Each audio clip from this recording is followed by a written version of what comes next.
유나는 준혁을 경멸했다. 그는 감정이라고는 찾아볼 수 없는 냉정한 사람이었다. 그녀에게 따뜻한 말 한마디 건네는 법이 없었고 그의 눈빛은 언제나 날카롭고 차가웠다. 유나는 그런 준혁에게 이를 악물었다. 두고 봐. 내가 어떻게든 이 결혼 생활을 끝내버릴 거야. 하지만 그녀의 마음 한구석에는 알 수 없는 불안감이 자리 잡고 있었다. 겉으로 보기에 유나는 화려하고 부족함 없는 삶을 사는 듯했지만 그녀의 내면은 깊은 외로움으로 가득 차 있었다. 그녀는 어릴 적 부모님의 냉담한 사랑 속에서 자랐고 진정한 애정을 느껴본 적이 없었다. 그래서인지 그녀는 더욱 강한 척, 차가운 척 자신을 포장했다. 하지만 밤이 되면 그녀는 홀로 침대에 누워 눈물을 삼켰다. 준혁 또한 마찬가지였다. 그는 군인으로서 국가의 충성을 맹세했고 자신의 감정을 드러내는 것에 익숙하지 않았다. 그는 어릴 적 엄격한 군인이었던 아버지 밑에서 자라며 감정을 절제하는 법을 배웠다. 그의 삶의 목표는 오직 국가에 봉사하고 더 높은 곳으로 올라가는 것뿐이었다. 결혼은 그에게 있어 하나의 전략적인 선택이었다. 강유나라는 배경 좋은 아내를 얻음으로써 그는 정치적 입지를 더욱 단단히 할 수 있다고 생각했다. 하지만 그는 유나의 도도함과 반항적인 태도에 불편함을 느꼈다. 하지만 두 사람에게는 남들이 알지 못하는 비밀스러운 모습이 있었다. 유나는 매주 주말 몰래 봉사활동을 떠났다. 화려한 옷 대신 수수한 차림으로 갈아입고 얼굴을 가린 채 찾아간 곳은 외곽의 한 보육원이었다. 그곳에서 유나는 아이들과 함께 시간을 보내고 그들의 이야기에 귀 기울였다. 아이들은 유나를 천사 누나라고 불렀다. 유나는 아이들의 해맑은 웃음을 보며 잠시나마 현실의 고통을 잊을 수 있었다. 그녀는 아이들에게 따뜻한 사랑을 나누면서 자신의 메마른 가슴을 촉촉하게 적셨다. 이 사실을 준혁은 전혀 알지 못했다. 유나는 그에게 자신의 약점을 보이고 싶지 않았다. 그녀는 준혁이 자신의 선행을 그저 위선적인 행동으로 치부할 것이라고 생각했다. 준혁 또한 남들이 모르는 선행을 베풀고 있었다. 그는 군부 내 어려운 환경에 처한 후배들을 물심양면으로 도왔고 익명으로 기부를 하기도 했다. 그는 자신의 선행이 알려지는 것을 극도로 꺼렸다. 묵묵히 자신의 책임을 다하는 것이 군인의 도리라고 생각했기 때문이다. 유나의 가녀린 손목에는 희미한 흉터가 남아있었다. 그녀는 긴팔 옷이나 액세서리로 늘 그 흉터를 가리고 다녔다. 그 흉터는 그녀의 아픈 과거를 상징하는 것이었다. 아무에게도 말할 수 없는 비밀스러운 기억이 그 흉터에 새겨져 있었다. 그녀는 그 흉터를 볼 때마다 섬뜩한 고통이 되살아나는 듯 했다. 준혁은 늘 자신의 군복 주머니에 작은 나무 조각을 넣고 다녔다. 투박하게 깎인 그 나무 조각은 어린 시절 그가 직접 만든 것이었다. 그는 가끔씩 그 조각을 꺼내어 보며 희미한 미소를 지었다. 그것은 그에게 힘든 시절을 버틸 수 있게 해준 소중한 부적과 같은 존재였다. 그는 그 나무 조각에 얽힌 자신의 이야기를 윤에게 털어놓을 엄두를 내지 못했다. 결혼 후 석 달째 되던 날 밤 유나는 드디어 탈출 계획을 실행에 옮기기로 결심했다. 몇 주 동안 그녀는 은밀하게 준비를 해왔다. 위조 신분증 상당한 액수의 현금, 그리고 최소한의 짐을 꾸린 작은 배낭까지. 그녀는 준혁이 늦게 귀가하는 날을 디데이로 정하고 경비가 소홀한 틈을 타 저택을 빠져나갈 계획이었다. 하지만 그녀의 계획은 예상치 못한 변수로 인해 틀어졌다. 준혁의 비서로부터 걸려온 전화 한 통이 그녀의 심장을 얼어붙게 만들었다. 사모님, 오늘 저녁 소장님께서 일찍 귀가하신다고 하셨습니다. 유나는 망견자실했다. 그녀의 머릿속은 하얗게 비워지는 듯했다. 모든 것이 끝났다고 생각했다. 준혁에게 탈출 계획이 발각되면 어떤 일이 벌어질지 상상조차 할 수 없었다. 그의 차가운 눈빛과 냉혹한 태도는 그녀를 공포에 질리게 했다. 하지만 동시에 그녀의 마음속 깊은 곳에서는 강한 분노가 들끓었다. 왜 내가 이렇게 숨막히는 삶을 살아야 하지? 왜 내가 그의 감시 아래 갇혀 있어야 하는 거야? 그날 밤 준혁은 평소보다 훨씬 이른 시간에 귀가했다. 현관문을 열고 들어선 그는 거실 소파 위에 놓인 낯선 배낭을 발견했다. 그의 날카로운 눈빛은 더욱 매서워졌다. 그는 배낭을 들고 유나가 있을 서재로 향했다. 유나는 책상에 앉아 애써 태연한 척 책을 읽고 있었다. 하지만 그녀의 손은 미세하게 떨리고 있었다. 강유나. 준혁의 목소리는 낮고 차가웠다. 유나는 움찔하며 고개를 들었다. 그녀의 눈에 들어온 것은 준혁의 손에 들린 그녀의 배낭이었다. 그녀는 숨을 멈췄다. 이게 뭐지? 준혁은 배낭을 테이블 위에 툭 던지며 물었다. 그의 표정은 마치 얼음 조각처럼 차가웠다. 유나는 마른 침을 삼켰다. 그건 그냥 잠깐 여행이라도 다녀올까 해서. 유나는 불안한 목소리로 얼버무렸다. 준혁은 싸늘하게 웃었다. 여행 혼자서. 그의 눈빛은 유나의 거짓말을 꿰뚫어 보는 듯 날카로웠다. 유나는 더 이상 변명할 수 없다는 것을 깨달았다. 그녀는 입술을 굳게 다물고 준혁을 노려보았다. 그녀의 눈빛에는 두려움과 함께 강한 반항심이 서려 있었다. 당신과는 더 이상 함께 살 수 없어요. 유나는 떨리는 목소리로 말했다. 이 결혼은 처음부터 잘못됐어요. 준혁은 아무 말 없이 유나를 응시했다. 그의 차가운 눈빛 속에서 어떤 감정도 읽을 수 없었다. 하지만 유나는 왠지 모르게 그의 눈빛 속에서 깊은 슬픔 같은 것을 느꼈다. 그것은 아주 찰나의 순간이었지만 유나의 마음을 흔들기에 충분했다. 그 침묵은 무겁고 길게 이어졌다. 마침내 준혁이 입을 열었다. 네 마음대로 할 수 있다고 생각하지 마. 그의 목소리는 낮았지만 단호함이 느껴졌다. 우리의 결혼은 이미 결정된 일이야. 네가 원하든 원하지 않든 너는 내 아내다. 유나는 준혁의 단호한 태도에 절망감을 느꼈다. 그녀는 주먹을 꽉 쥐었다. 결국 그는 강압적으로 나를 묶어두겠다는 거구나. 그녀의 마음속에는 깊은 슬픔과 함께 강한 분노가 다시 한번 타올랐다. 폭풍전야의 고요함 속에서 두 사람의 위태로운 관계는 더욱 깊은 갈등 속으로 빠져들고 있었다. 유나의 탈출 시도는 물거품이 되었다.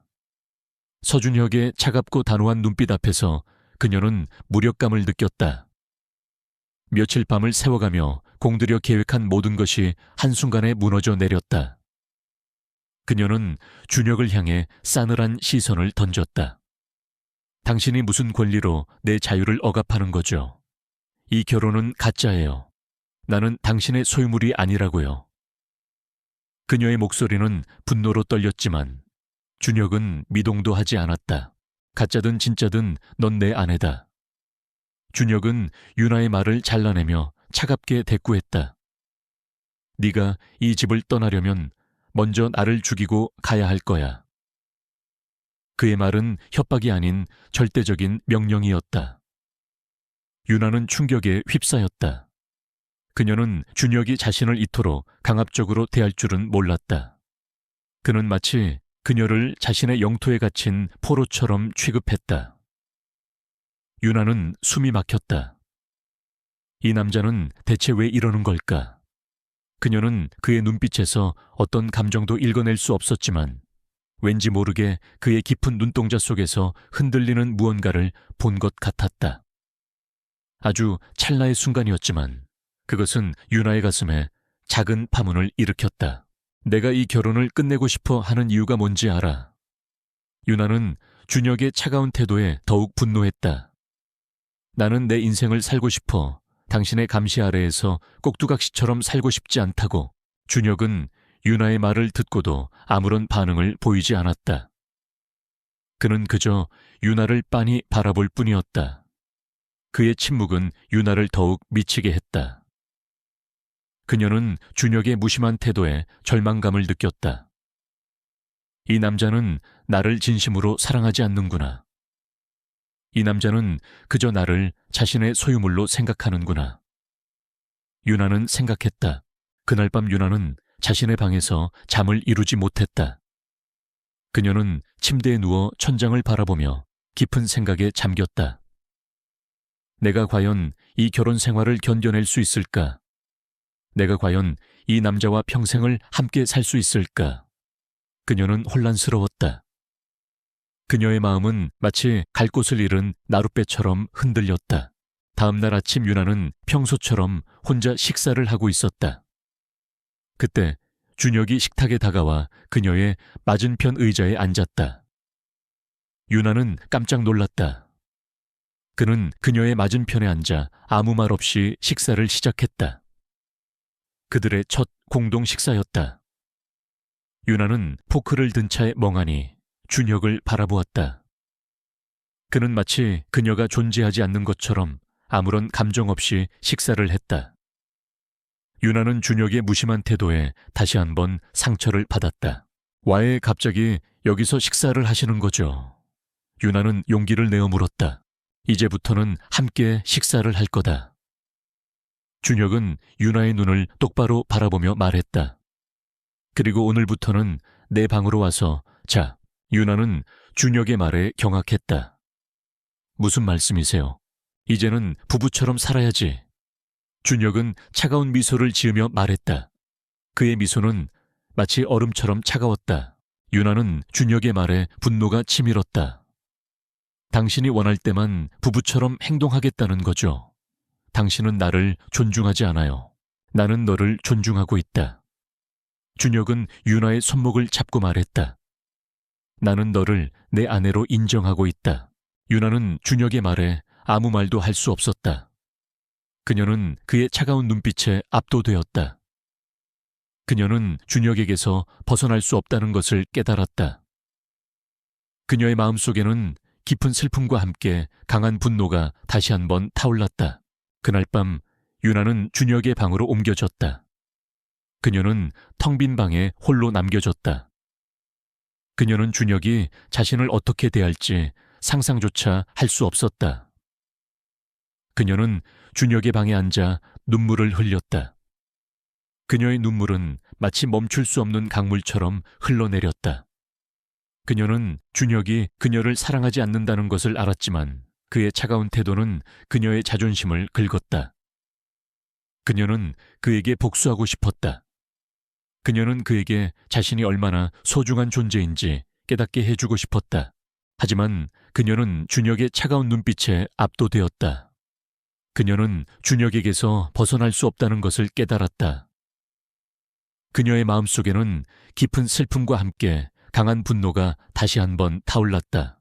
준혁의 방으로 거처를 옮긴 유나의 삶은 더욱 숨막히는 감옥이 되었다.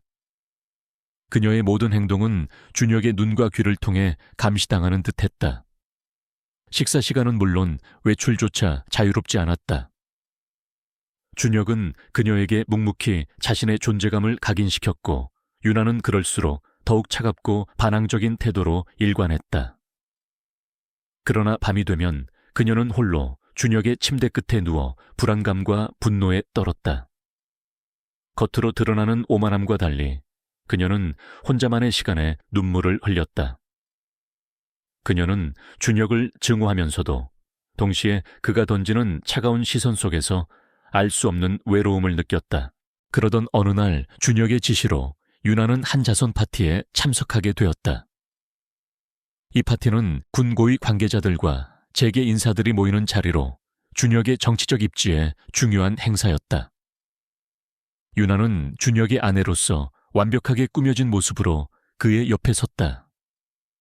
그녀의 눈은 반짝이는 보석처럼 빛났지만 그 속에 담긴 감정은 차가운 얼음과 같았다.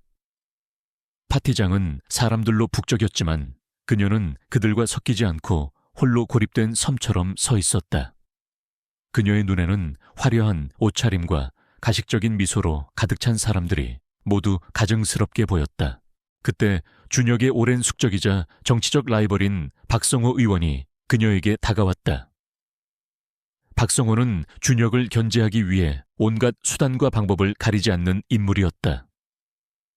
그는 유나를 발견하자마자 음흉한 미소를 지으며 다가왔다. 강윤아 씨, 이렇게 보니 실물이 더 아름답군요. 서준혁 장군이 아주 운이 좋으십니다. 박성호는 노골적으로 유나의 몸을 위아래로 훑어보았다. 유나는 불쾌함을 감추지 못하고 차갑게 대꾸했다. 감사합니다. 하지만 그런 시선은 다른 분께 보내시는 게 좋을 것 같네요. 유나의 차가운 반응에 박성호의 얼굴이 굳어졌다. 그는 유나의 도도한 태도에 묘한 흥미를 느꼈다. 아직 신혼이라 서 장군이 많이 아끼나 봅니다. 하지만 세상 일은 모르는 법이죠. 언제든 도움이 필요하면 나한테 찾아오시오. 박성호는 유나의 어깨를 만지려는 신용을 했다. 그 순간 유나의 눈빛이 싸늘하게 변했다. 그녀는 박성호의 손을 피해 재빠르게 몸을 돌렸다. 무례한 짓은 그만하시죠. 박성호는 유나의 반응에 더욱 심술궂은 미소를 지었다. 그는 들고 있던 샴페인 잔을 일부러 유나의 드레스에 쏟았다. 아이고, 이런 실수를 했군요. 미안합니다. 드레스에 쏟아진 샴페인에 유나의 얼굴이 일그러졌다. 파티장의 시선이 모두 그들에게로 향했다. 박성호는 주변 사람들에게 웃음을 지으며 유나를 놀리는 듯한 표정을 지었다. 이 모든 상황을 멀리서 지켜보던 준혁은 차가운 눈빛으로 박성호를 노려보았지만 공식적인 자리에서 감정을 드러내지 않았다. 그는 겉으로는 무심한 척했지만 속으로는 이미 폭발 직전이었다. 유나는 치욕감에 주먹을 꽉 쥐었다. 그 순간 그녀의 머릿속에 어릴 적 상처가 떠올랐다. 그녀를 괴롭히던 아이들이 그녀의 손목에 흉터를 남겼던 그날 밤의 기억. 그녀는 더 이상 참을 수 없었다. 그녀는 준혁의 아내라는 가면을 벗어던지고 자신의 본능적인 자아를 드러내기로 결심했다. 사과하시죠. 그리고 이 더러운 손으로 다시는 저를 건드리지 마세요. 유나의 목소리는 낮고 단호했다. 박성호는 그녀의 태도에 흥미로운 표정을 지었다. 이봐서 장군의 아내 감히 나한테 이런 식으로 대할 수는 없을 텐데. 그는 윤에게 한 발짝 더 다가섰다. 그 순간 유나의 손이 번개처럼 움직였다. 그녀는 박성호의 손목을 잡아 비틀었다. 박성호는 고통에 신음하며 샴페인 잔을 놓쳤다. 유나는 그의 손목을 놓아주지 않고 그의 몸을 돌려 벽으로 밀어붙였다. 그녀의 움직임은 마치 잘 훈련된 무술가처럼 민첩하고 정확했다. 주변 사람들은 경악하며 그들의 모습을 바라보았다. 그녀의 눈빛은 마치 맹수처럼 날카롭게 빛났다. 이 모든 상황을 지켜보던 준혁의 오른팔 허윤 팀장은 놀라움을 금치 못했다. 강윤아 사모님에게 저런 재능이 있었단 말인가. 그는 유나가 단순한 재벌가 아가씨가 아니라는 것을 직감했다. 박성호는 유나의 무술 실력에 당황했지만 이내 냉정을 되찾았다. 그는 준혁을 향해 소리쳤다. 서 장군, 당신 아내의 교육을 어떻게 시킨 겁니까? 감히 날 이렇게 대하다니. 준혁은 윤에게 다가가 그녀의 손목을 잡았다. 그만해. 그의 목소리는 차분했지만 단호했다. 유나는 준혁의 눈빛에서 어떤 경고를 느꼈다. 그녀는 그제서야 자신의 행동이 얼마나 위험한 결과를 초래할 수 있는지 깨달았다. 그녀는 준혁의 손에 이끌려 파티장을 빠져나왔다. 파티장에서 나온 유나는 준혁의 차가운 시선에 숨이 막혔다. 당신, 날 어떻게 생각하는 거야? 그녀는 준혁의 눈을 똑바로 바라보며 물었다. 준혁은 그녀의 질문에 대답하지 않고 그녀를 자신의 채 태웠다. 차 안에는 무거운 침묵이 흘렀다. 유나는 준혁이 자신을 비난할 것이라고 생각했다. 그가 그녀의 행동을 질책하고 그녀에게 이 결혼 생활의 규칙을 다시 한번 상기시킬 것이라고 생각했다. 하지만 준혁은 아무 말도 하지 않았다. 그날 밤 준혁은 유나의 방으로 들어와 그녀를 침대에 눕혔다. 유나는 준혁의 행동에 놀라 몸을 굳혔다. 뭐 하는 거예요? 네오의 상처를 치료해 줄게. 준혁은 유나의 손목에 있는 흉터를 조심스럽게 만지며 말했다. 유나는 그의 손길에 온몸이 굳어지는 듯했다. 그녀는 그 흉터를 아무에게도 보여주고 싶지 않았다. 그것은 그녀의 약점이었고 그녀의 아픈 과거를 상징하는 것이었다. 이건 그냥 상처예요. 유나는 황급히 손목을 숨기려 했다. 하지만 준혁은 그녀의 손을 놓아주지 않았다. 아니, 이건 너의 삶의 흔적이다. 그의 목소리는 차가웠지만 그 속에 담긴 따뜻함은 유나의 마음을 흔들었다. 유나는 처음으로 준혁에게서 따뜻한 감정을 느꼈다. 그녀는 그의 눈을 똑바로 바라보았다. 그의 깊은 눈동자 속에는 그녀에 대한 연민과 애정이 담겨 있었다. 그날 이후 준혁은 윤에게 무술을 가르치기 시작했다. 그는 그녀에게 자신의 무술 실력을 전수하고 그녀의 숨겨진 재능을 깨우쳐 주었다. 그들은 매일 아침 함께 훈련을 하며 서로에 대해 조금씩 알아가기 시작했다. 유나는 준혁의 냉철한 모습 뒤에 숨겨진 따뜻한 마음을 발견했고, 준혁은 유나의 오만한 태도 뒤에 숨겨진 순수하고 강인한 내면을 보았다. 한편 박성호 의원은 유나의 정체를 파헤치기 위해 뒷조사를 시작했다. 그는 유나가 어릴 적 겪었던 사건과 그녀의 손목에 있는 흉터에 대해 알게 되었다. 그는 유나의 과거를 이용해 준혁의 명예를 실추시키려 했다. 그는 유나의 약점을 잡아 준혁을 협박하려 했다. 준혁은 박성호의 음모를 눈치채고 있었다. 그는 유나를 보호하기 위해 모든 수단을 동원했다. 그는 윤에게 말했다. 박성호는 너를 이용하려 할 거야. 그를 조심해. 유나는 준혁의 말에 불안감을 느꼈다. 그녀는 준혁의 진심을 의심했다. 왜 나를 보호하려는 거죠? 당신에게 나는 그저 정략 결혼의 도구에 불과하잖아요. 아니. 준혁은 유나의 눈을 똑바로 바라보며 말했다. 너는 내 아내다. 나는 내 아내를 지킬 의무가 있다. 그의 목소리는 낮았지만 단호함이 느껴졌다. 유나는 준혁의 말에 혼란스러웠다. 그녀는 그의 말의 진실을 의심했지만 그의 눈빛은 그녀에게 진실을 말하고 있었다. 그날 밤 유나는 준혁의 방에서 잠을 이루지 못했다. 그녀는 준혁의 말을 되새기며 깊은 생각에 잠겼다. 그는 정말 나를 아내로 생각하는 걸까? 그는 정말 나를 사랑하는 걸까? 그녀의 마음은 혼란스러웠지만 그녀의 마음속에는 준혁을 향한 알 수 없는 감정이 조금씩 싹트기 시작했다. 준혁과 유나의 관계는 미묘한 변화를 겪고 있었다. 매일 아침 함께하는 훈련 시간은 두 사람 사이에 보이지 않는 다리를 놓아주었다.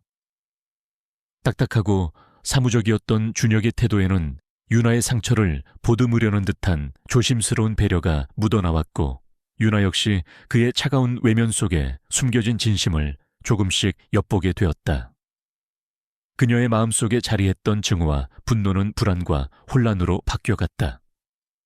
준혁이 자신을 단순한 정략 결혼의 도구로만 보는 것이 아닐지도 모른다는 의심이 싹트기 시작한 것이다. 어느 날 아침 훈련을 마치고 돌아온 유나는 거울 속 자신의 모습을 바라보았다. 땀으로 흠뻑 젖었지만 그녀의 눈빛은 이전보다 훨씬 생기 넘치고 강인해 보였다. 그녀는 더 이상 갇힌 새가 아니었다. 준혁과의 훈련은 그녀의 잠재된 힘을 깨우는 동시에 그녀를 짓눌렀던 무력감에서 벗어나게 해주는 해방구와 같았다. 그녀는 문득 준혁이 자신을 보호하려 했던 그날 밤의 기억을 떠올렸다. 나는 내 아내를 지킬 의무가 있다. 그의 단호했던 목소리가 귓가에 다시 들려오는 듯했다. 하지만 준혁에 대한 신뢰가 싹트려 할 때마다 그녀의 마음속에는 의심의 씨앗이 고개를 들었다. 이 모든 것이 박성호 의원과 대립하기 위한 준혁의 전략은 아닐까, 나를 이용해 그를 견제하려는 것일지도 몰라. 유나는 준혁의 깊은 속내를 알 수 없었다. 그의 눈빛은 여전히 읽기 어려웠고 그의 말에는 감정이 배제되어 있었다. 그녀는 준혁의 진심을 확인하고 싶었다. 그날 저녁 유나는 준혁에게 용기를 내어 물었다. 왜 저를 보호하려고 하시는 거죠? 박성호 의원 때문인가요? 준혁은 유나의 질문에 묵묵히 그녀를 바라보았다. 그의 시선은 깊고 흔들림이 없었다. 나는 내 아내를 지키는 것뿐이다. 아내는 정략 결혼으로 맺어진 당신의 정치적 도구일 뿐이잖아요. 유나는 애써 감정을 숨기고 차갑게 말했다. 준혁은 자리에서 일어나 윤에게 다가섰다. 그는 그녀의 어깨에 손을 올리고 그녀의 눈을 똑바로 바라보았다. 도구라고 생각한다면 왜 내게 무술을 가르친다고 생각하지? 왜 내 상처를 보듬으려 한다고 생각하지? 그의 목소리는 낮았지만 그 속에 담긴 진심은 유나의 마음을 뒤흔들었다. 유나는 준혁의 말에 아무 말도 할 수 없었다. 그녀는 그의 눈빛에서 거짓을 찾을 수 없었다. 그의 깊은 눈동자 속에는 그녀를 향한 진실한 연민과 애정이 담겨 있었다. 그녀는 혼란스러웠다.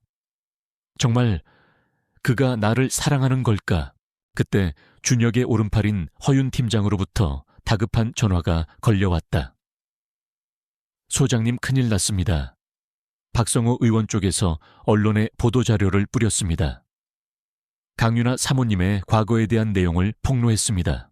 준혁의 얼굴이 차갑게 굳어졌다. 그의 눈빛은 순식간에 분노로 타올랐다. 그는 전화를 끊고 유나를 바라보았다. 유나는 준혁의 표정을 보고 무슨 일이 벌어졌는지 직감했다. 그녀의 심장이 철렁 내려앉았다. 그녀는 자신의 가장 깊은 상처가 세상에 드러났다는 사실에 공포를 느꼈다. 무슨 일이에요? 유나는 떨리는 목소리로 물었다. 준혁은 유나를 안심시키려 애썼다. 걱정 마, 내가 해결할게. 그의 목소리는 차분했지만 그의 눈빛은 이미 전장으로 향하고 있었다. 준혁은 즉시 자신의 비서팀과 변호사팀을 소집했다. 그는 박성호 의원의 음모를 막기 위해 모든 수단을 동원했다. 그는 언론사들에게 직접 전화를 걸어보도 자제를 요청하고 변호사팀을 동원해 박성호 의원을 명예훼손 혐의로 고소했다. 그는 유나의 과거가 더 이상 세상에 알려지지 않도록 철저하게 막으려 했다. 이 모든 과정을 지켜보던 유나는 준혁의 진심을 깨닫게 되었다. 그는 그녀를 보호하기 위해 자신의 모든 것을 걸고 있었다. 그는 자신의 명예와 정치적 입지를 희생해서라도 그녀를 지키려 했다. 그녀의 마음속에 있던 준혁에 대한 의심은 눈 녹듯 사라졌다. 그녀는 준혁을 믿기로 결심했다. 그녀는 그의 차가운 외면 뒤에 숨겨진 뜨거운 심장을 보았다. 그날 밤 유나는 준혁의 방으로 들어갔다. 준혁은 서재에서 보고서를 검토하고 있었다. 유나는 준혁의 뒤에 서서 그의 어깨를 감싸 안았다. 준혁은 유나의 갑작스러운 행동에 놀라 몸을 굳혔다. 고마워요. 유나는 준혁의 등에 얼굴을 묻고 말했다. 나를 지켜줘서 고마워요. 준혁은 유나의 따뜻한 천을 느끼며 그녀의 손을 잡았다. 너는 내 아내다. 나는 너를 지킬 의무가 있다. 그의 목소리는 차분했지만 그 속에 담긴 감정은 유나의 마음을 뒤흔들기에 충분했다. 유나는 그의 눈을 똑바로 바라보았다. 그의 깊은 눈동자 속에는 그녀에 대한 진실한 애정이 담겨 있었다. 그날 밤 두 사람은 비로소 진정한 부부가 되었다.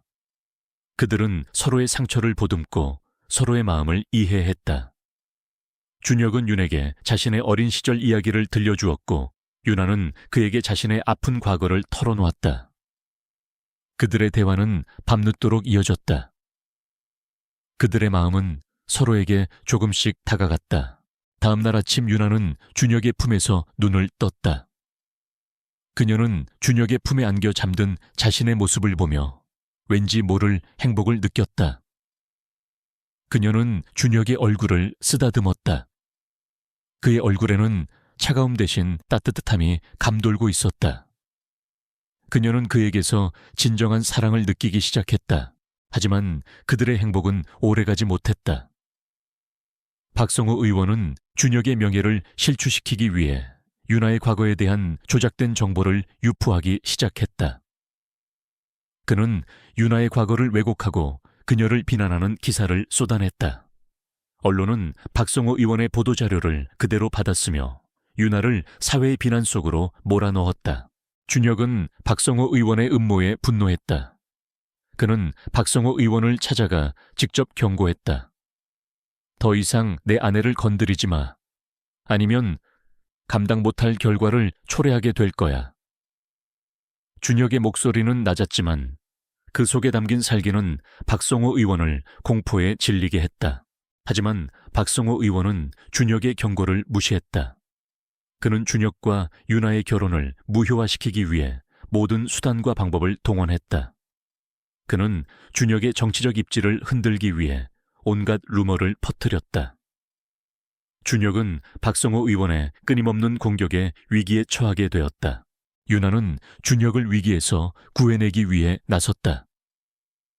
그녀는 박성호 의원의 음모를 밝히기 위해 자신의 과거를 직접 파헤치기로 결심했다. 그녀는 준혁에게 말했다. 내가 직접 박성호 의원의 음모를 밝혀낼게요. 내가 당신의 명예를 되찾아 줄게요. 준혁은 유나의 단호한 태도에 감동했다. 그는 유나의 손을 잡고 말했다. 혼자서 감당하려 하지 마. 내가 함께 할게. 그의 눈빛은 그녀에 대한 깊은 신뢰와 사랑을 담고 있었다. 두 사람은 함께 박성호 의원의 음모를 파헤치기 시작했다. 그들은 박성호 의원의 비서로부터 결정적인 증거를 확보하고 언론에 박성호 의원의 만행을 폭로했다. 박성호 의원은 사회의 비난 속에서 정치적 입지를 잃게 되었고 준혁과 유나는 그의 음모로부터 벗어날 수 있었다. 그들의 싸움은 끝났지만 그들의 사랑은 이제 막 시작되었다. 준혁은 윤에게 말했다. 이제 더 이상 우리를 방해할 사람은 없어. 우리는 이제 진정한 부부로서 함께할 수 있어. 유나는 준혁의 말에 눈물을 흘렸다. 그녀는 그의 품에 안겨 진정한 행복을 느꼈다. 그들의 사랑은 정략 결혼이라는 차가운 굴레 속에서 싹트기 시작하여 수많은 역경을 이겨내고 마침내 활짝 피어났다. 박성호 의원의 몰락과 함께 서준혁과 강유나를 짓눌렀던 그림자는 걷혔다. 언론은 준혁의 뛰어난 위기관리 능력과 유나의 용기 있는 행동을 칭송했다. 정략 결혼이라는 차가운 계산 속에서 시작된 그들의 관계는 이제 진정한 사랑과 신뢰를 바탕으로 한 굳건한 부부의 모습으로 세상에 드러났다. 준혁은 더 이상 감정을 숨기지 않았다. 그는 유나를 향한 사랑을 솔직하게 표현했고 유나 역시 그의 따뜻한 사랑에 기대어 진정한 행복을 느끼기 시작했다. 그들의 신혼집에는 드디어 온기가 감돌았다. 더 이상 텅 빈 식탁에 홀로 앉아 식사를 하는 일은 없었다. 매일 아침 두 사람은 함께 식사를 하며 소소한 대화를 나누었고 서로의 하루 일정을 공유했다. 준혁은 출근 전 유나의 이마에 입을 맞추는 것을 잊지 않았고 유나는 그런 그의 행동에 얼굴을 붉히며 수줍게 미소 지었다. 그들은 더 이상 평행선을 달리는 두 사람이 아니었다. 그들은 서로의 삶에 깊이 스며들었고 서로에게 없어서는 안 될 존재가 되었다. 유나는 준혁의 냉철한 군인 모습 뒤에 숨겨진 인간적인 면모를 더욱 깊이 알게 되었다. 그는 딱딱한 군복을 벗고 집으로 돌아오면 한없이 다정하고 따뜻한 남편이었다. 그는 유나의 작은 상처에도 민감하게 반응했고 그녀의 행복을 위해 모든 것을 아끼지 않았다. 준혁 또한 유나의 도도하고 오만한 가면 뒤에 숨겨진 순수하고 여린 마음을 발견했다. 그녀는 그에게서 받은 사랑을 아이들에게 베풀며 자신의 삶을 더욱 의미 있게 만들어가고 있었다. 윤아는 준혁에게 자신이 비밀리에 보육원에서 봉사활동을 하고 있다는 사실을 털어놓았다. 준혁은 윤아의 따뜻한 마음에 감동했고 그녀의 선행에 동참하기로 했다. 그는 윤아와 함께 보육원을 찾아 아이들과 시간을 보냈고 그곳에 필요한 물품과 후원금을 지원했다. 준혁의 진심 어린 행동에 윤아의 마음은 더욱 깊은 사랑으로 채워졌다. 그녀는 그가 자신의 아픈 과거를 보듬어 준 것처럼 자신도 그의 외로운 과거를 보듬어 주고 싶었다. 그러던 어느 날 준혁의 오른팔인 허윤 팀장으로부터 충격적인 소식이 전해졌다. 박성호 의원이 자살했다는 소식이었다. 박성호 의원은 준혁과 윤아의 폭로로 인해 모든 것을 잃고 절망에 빠져 극단적인 선택을 한 것이었다. 준혁은 박성호 의원의 죽음에 충격을 받았다. 그는 자신의 행동이 한 사람의 목숨을 앗아갔다는 사실에 죄책감을 느꼈다. 윤아는 준혁의 괴로움을 이해했다. 그녀는 그의 곁에서 묵묵히 그를 지지했다. 당신 탓이 아니에요. 그건 그 사람의 선택이었을 뿐이에요. 윤아는 준혁의 손을 잡고 말했다. 준혁은 윤아의 따뜻한 위로에 눈물을 흘렸다. 그는 윤아의 품에 안겨 자신의 약한 모습을 보였다. 윤아는 준혁의 눈물을 닦아주며 그를 진심으로 사랑하게 되었다는 것을 깨달았다. 박성호 의원의 죽음은 준혁의 삶에 깊은 상처를 남겼다. 그는 한동안 괴로움에 시달렸고 자신의 선택에 대해 끊임없이 자문했다. 윤아는 그런 준혁의 곁을 떠나지 않고 그의 아픔을 함께 나누었다. 그녀는 준혁에게 말했다. 우리에게는 함께 이겨내야 할 시련들이 아직 많아요. 함께 힘을 합쳐 이겨내요. 준혁은 윤아의 말에 힘을 얻었다. 그는 윤아의 사랑과 지지 속에서 박성호 의원의 죽음이 남긴 상처를 치유할 수 있었다. 그는 윤아의 손을 잡고 말했다. 고마워. 네가 없었다면 난 아마 무너졌을 거야. 그들의 사랑은 더욱 깊어졌다. 그들은 서로의 아픔을 나누고 서로의 상처를 보듬어주며 진정한 부부로서 성장해 나갔다. 그들의 삶은 평온하고 행복했다. 하지만 그들의 행복은 또 다른 시련을 맞이하게 되었다. 박성호 의원의 죽음을 둘러싼 미스터리가 서서히 드러나기 시작했다. 박성호 의원이 자살하기 직전 준혁의 비서인 허윤 팀장과 만났다는 사실이 밝혀진 것이다. 언론은 준혁이 박성호 의원을 협박해 자살로 몰아갔다는 의혹을 제기했다. 준혁은 다시 한번 위기에 처하게 되었다. 윤아는 준혁의 결백을 믿었다. 그녀는 준혁에게 말했다. 허윤 팀장님을 만나보세요. 분명 뭔가 숨겨진 사실이 있을 거예요. 준혁은 윤아의 말에 따라 허윤 팀장을 찾아갔다. 허윤 팀장은 준혁에게 모든 것을 털어놓았다. 박성호 의원이 자살하기 직전 그에게 찾아와 자신의 죄를 고백하고 준혁과 윤에게 용서를 구했다는 사실을, 그리고 박성호 의원이 남긴 유서를 준혁에게 건넸다. 유서에는 준혁과 윤에 대한 진심 어린 사과와 함께 자신의 모든 죄를 인정하는 내용이 담겨 있었다. 준혁은 유서를 언론에 공개했다. 유서는 모든 의혹을 해소했고 준혁은 다시 한번 명예를 되찾았다. 언론은 준혁의 결백을 인정하고 그에게 사과했다. 준혁은 모든 것을 잃었지만 그의 곁에는 언제나 그를 믿고 지지해주는 윤아가 있었다. 준혁은 윤아의 손을 잡고 말했다. 이제 더 이상 시련은 없을 거야. 우리에게는 서로가 있으니까. 윤아는 준혁의 말에 고개를 끄덕였다. 그들의 사랑은 수많은 역경과 시련을 이겨내고 더욱 단단해졌다. 그들은 서로에게 기대어 진정한 행복을 찾았다. 차가웠던 장군과 오만했던 아내는 서로의 사랑으로 뜨겁게 하나가 되었다. 그들의 이야기는 이제 막 시작되었다. 그들의 사랑은 영원히 계속될 것이다. 박성호 의원의 죽음과 그를 둘러싼 의혹이 모두 해소된 후 서준혁과 강윤아는 비로소 평온한 일상을 되찾았다. 준혁은 모든 것을 잃었지만 그의 곁에는 언제나 그를 믿고 지지해주는 유나가 있었다. 유나는 준혁의 사랑 속에서 자신의 과거 상처를 완전히 치유했고, 준혁 또한 유나의 따뜻한 마음 속에서 군인으로서의 냉혹함 뒤에 숨겨진 인간적인 면모를 되찾았다. 그들의 삶은 이제 진정한 사랑의 결실을 맺을 준비를 하고 있었다. 어느 날 아침 유나는 준혁에게 조심스럽게 말했다. 준혁 씨, 저 좋은 소식이 있어요. 준혁은 유나의 말에 놀라 그녀를 바라보았다. 무슨 일인데, 혹시 무슨 일 있어? 그의 목소리에는 걱정이 담겨 있었다. 유나는 미소를 지으며 준혁의 손을 잡았다. 아니요, 좋은 일이에요. 우리에게 아기가 생긴 것 같아요. 준혁은 유나의 말에 말을 잇지 못했다. 그의 눈에는 기쁨과 감격에 눈물이 고였다. 그는 유나를 힘껏 끌어안았다. 유나야, 정말이니 정말이야. 유나는 준혁의 품에 안겨 고개를 끄덕였다.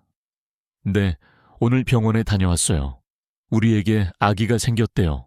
준혁은 유나를 품에 안은 채 기쁨의 눈물을 흘렸다.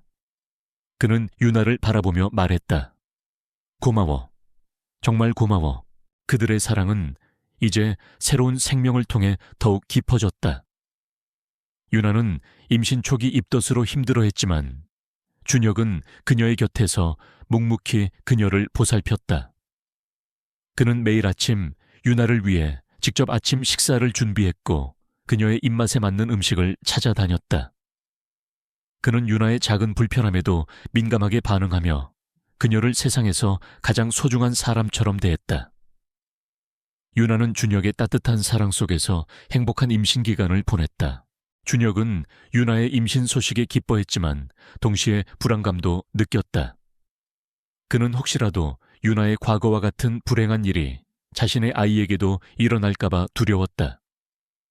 그는 아이가 태어나면 어떤 일이 있어도 자신의 아이와 아내를 지키겠다고 다짐했다. 그는 자신의 모든 것을 걸고 그들을 지키려 했다. 유나는 준혁의 불안감을 눈치챘다. 그녀는 준혁의 손을 잡고 말했다. 걱정 마요. 우리 아이는 당신과 나의 사랑 속에서 태어날 거예요. 우리 아이는 세상에서 가장 행복한 아이가 될 거예요. 준혁은 유나의 따뜻한 위로에 안심했다. 그는 유나의 배를 쓰다듬으며 말했다. 그래, 우리는 우리 아이를 행복하게 해줄 거야. 어떤 어려움이 닥쳐도 우리는 함께 이겨낼 거야. 그들의 사랑은 이제 셋이 되었다. 그들은 함께 아이를 기다리는 동안 서로의 마음을 더욱 깊이 이해하고 사랑하게 되었다. 유나는 준혁의 깊은 사랑을 느끼며 자신의 삶이 얼마나 행복한지 깨달았다. 준혁 또한 유나의 따뜻한 사랑 속에서 진정한 행복을 찾았다. 그렇게 시간이 흘러 유나는 건강한 아들을 출산했다. 준혁은 아이를 품에 안고 감격의 눈물을 흘렸다. 그는 아이의 작은 손을 잡으며 말했다. 아빠가 널 지켜줄게. 아빠가 널 세상에서 가장 행복한 아이로 만들어줄게. 유나는 준혁의 따뜻한 말에 눈물을 흘렸다. 그녀는 준혁과 아이를 바라보며 자신의 삶이 얼마나 축복받은 것인지 깨달았다. 그녀는 그들에게서 진정한 가족의 의미를 찾았다. 그들의 이야기는 이제 끝이 났다. 정략결혼이라는 차가운 굴레 속에서 시작된 그들의 사랑은 수많은 역경과 시련을 이겨내고 마침내 진정한 행복의 결실을 맺었다. 차가웠던 장군과 오만했던 아내는 서로의 사랑으로 뜨겁게 하나가 되어 행복한 가정을 이루었다. 대한민국의 수도 서울 화려한 야경이 펼쳐진 강남의 한 고급 주택가에 자리 잡은 웅장한 저택. 그곳에는 차가운 공기가 감돌았다. 육군사관학교를 수석으로 졸업하고 최연소로 별을 단 냉혈한 장군 서준혁과 재벌가의 외동딸이자 도도하기 그지없는 오만함을 지닌 강윤아의 신혼집이었다. 그들의 결혼은 정략결혼이었다. 기울어져 가는 아버지 회사를 살리기 위해 윤아는 원치 않는 결혼을 해야 했고 준혁에게 이 결혼은 정치적 입지를 다지는 발판이었다. 서로 다른 목적을 가진 두 사람은 그렇게 낯선 공간에서 불편한 동거를 시작했다. 결혼식 당일 유나는 차갑게 식어버린 준혁의 눈빛을 보았다. 그는 마치 비즈니스 파트너를 대하듯 사무적인 태도를 유지했고 윤에게 어떤 감정도 내비치지 않았다. 유나는 그런 준혁에게 실망감을 느꼈지만 동시에 강한 반항심이 들었다. 어차피 원해서 하는 결혼도 아니야. 나도 내 방식대로 살 거야. 유나는 속으로 다짐했다. 그들의 신혼생활은 삐걱거리는 톱니바퀴처럼 불안정했다. 거대한 저택 안에서 두 사람은 철저히 분리된 삶을 살았다. 아침 식탁에는 각자 다른 시간에 홀로 앉았고 저녁 식사는 당연히 따로였다. 유나는 넓고 텅 빈 거실에 홀로 앉아 창밖의 도시 불빛을 바라보는 시간이 많았다. 화려한 불빛들은 그녀의 갑갑한 마음을 더욱 짓눌렀다. 그녀는 이 금빛 감옥에서 벗어날 궁리만 했다. 어떻게든 이 결혼을 깨고 자신의 자유를 되찾겠다고 매일 밤 다짐했다.